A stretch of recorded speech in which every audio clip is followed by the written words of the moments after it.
ক্যাম্বেলকে প্রশ্ন করতে চাই যে বুক অব জেনেসিসে নূহ নবীর সময়কার সেই মহাপ্লাবনের কথা বলা হয়েছে। এখানে বলা আছে যে বন্যার পানি পুরো পৃথিবীকে ঢেকে ফেলেছিল, যাবতীয় সৃষ্টি আর সব পাহাড় পর্বতই পানিতে ডুবে গিয়েছিল।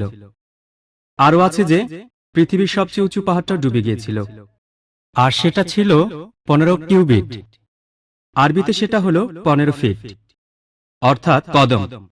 কিন্তু বিজ্ঞান আমাদের বলে যে পৃথিবীর সবচেয়ে উঁচু পাহাড়টা 15 ফিট নয়, পাহাড় আসলে তার চেয়ে অনেক উঁচু। আসলে জেনেসিসে একথা কেন বলা হয়েছে যে বন্যার পানিতে সব ডুবে গিয়েছিল, সব পাহাড় ডুবে গিয়েছিল, আর সবচেয়ে উঁচুটা 15 ফিট। আপনার প্রশ্নের জন্য ধন্যবাদ। আমার ধারণা এই উচ্চতাটা হলো পাহাড়ের উপরের উচ্চতা। যদি সবচেয়ে উঁচু পাহাড়টা 3000 মিটার উঁচু হয়ে থাকে, তাহলে বন্যার পানি তার 15 ফিট উঁচুতে ছিল। কিন্তু সেখানে তো যাই হোক, ভাই, দয়া করে বক্তা উত্তর দেওয়ার সময় কোনো প্রশ্ন মাঝখানে করবেন না প্লিজ।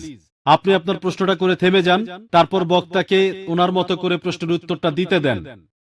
ধন্যবাদ। আর আপনারাও দেখতে পাবেন যে পবিত্র কোরআনেও একই ধরনের কথা বলা হয়েছে, যে সূরা হুদের 42 নম্বর আয়াতে বলা আছে যে পর্বত প্রমাণ তরঙ্গের মধ্যে সেই নৌকাটি তাদের নিয়ে বয়ে চলল। আর তারপর কোরআনে আরেক জায়গায় নবীদের একটা তালিকা দেয়া আছে।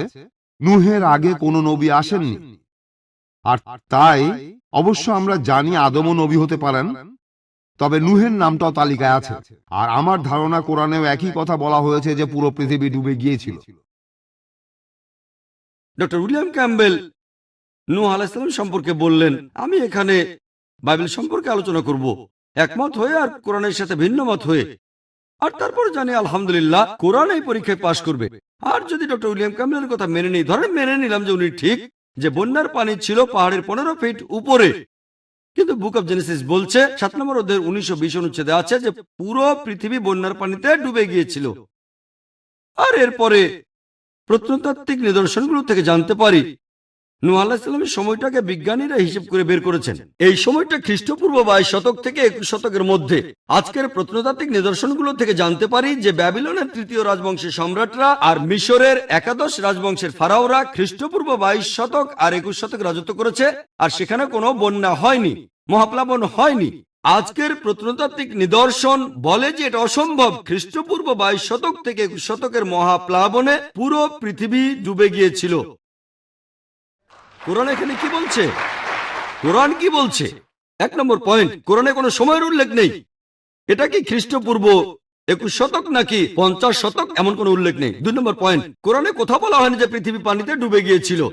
এখানে বলা হয়েছে নূহ আলাইহিস সালাম আর তার কওমের লোকজনের কথা, তার গোত্রের কথা। হতে পারে অল্প কিছু লোকজন অথবা অনেকগুলো লোকজন। প্রত্নতাত্ত্বিক নিদর্শন আমাদের বলে, আর প্রত্নতাত্ত্বিকরাও বলেন যে তাদের কোনো আপত্তি নেই, এটা হতে পারে যে পৃথিবী কিছু অংশ পানিতে ডুবে গিয়েছিল, কিন্তু পুরো পৃথিবী এটা সম্ভব। তাই আলহামদুলিল্লাহ কোরআনের কথার সাথে প্রত্নতাত্ত্বিক নিদর্শনের যথেষ্ট মিল রয়েছে, কিন্তু বাইবেলের নেই। এছাড়াও বাইবেলে আছে জেনেসিসের 6 নম্বর অধ্যায় 15 ও 16 নম্বর অনুচ্ছেদে, এখানে সৃষ্টিকর্তা নূহ আলাইহিস সালামকে বলেছেন তুমি একটা নৌকা বানাও। নৌকার মাপটাও দেওয়া আছে, 300 কিউবিট লম্বা, 50 কিউবিট চওড়া আর 30 কিউবিট উঁচু। 1 কিউবিট মানে 1.5 ফুট। ভাই এটা ভুল বলেছিলেন, এটা হলো 1.5 ফুট। আর নতুন ইন্টারন্যাশনাল ভার্সনে 450 ফুট লম্বা, 75 ফিট চওড়া আর আনুমানিক 45 ফিট উঁচু। উচ্চতা হলো 30 কিউবিট। নৌকাটার ঘনত্ব হিসেব করে বের করেছি, এই ঘনত্বটা প্রায় 15 লক্ষ কিউবিক ফিট, আর আয়তন হলো 33,750 স্কোয়ার ফিট।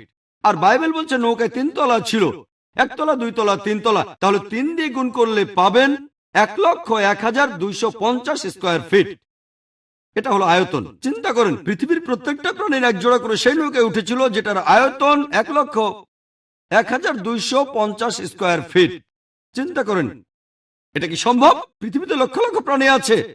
যদি বলি এই অডিটোরিয়ামে আজকে 10 লক্ষ মানুষ আছে, বিশ্বাস করবেন? আমার মনে আছে গত বছরের কথা, কেরালাতে একটা লেকচার দিয়েছিলাম, সেখানে 10 লক্ষ লোক এসেছিল। সেটাই ছিল আমার সবচেয়ে বড় সমাবেশ, আলহামদুলিল্লাহ।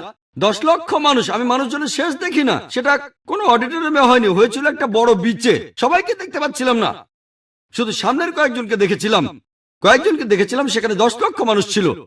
আপনারা ভিডিও ক্যাসেট দেখলে বুঝবেন 10 লক্ষ আসলে কত বিশাল। যেমন আরাফাতের ময়দানে হজের সময় 25 লক্ষ লোক একত্রিত হয়, কিন্তু 1,01,250 স্কোয়ার ফিটের মধ্যে অথবা 15 লক্ষ কিউবিক ফিটের মধ্যে এটা কোনোভাবেই সম্ভব না। আর এভাবে সবাই 40 দিন সেখানে ছিল, খাচ্ছে, প্রকৃতিটাকে সাড়া দিচ্ছে। যদি বলি এখানে 10 লক্ষ মানুষ আছে, বিশ্বাস করবেন? তাই নিরপেক্ষভাবে বলতে গেলে বাইবেলের মধ্যে বেশ কিছু বৈজ্ঞানিক ভুল আছে। মুহাম্মাদুর রাসূলুল্লাহ।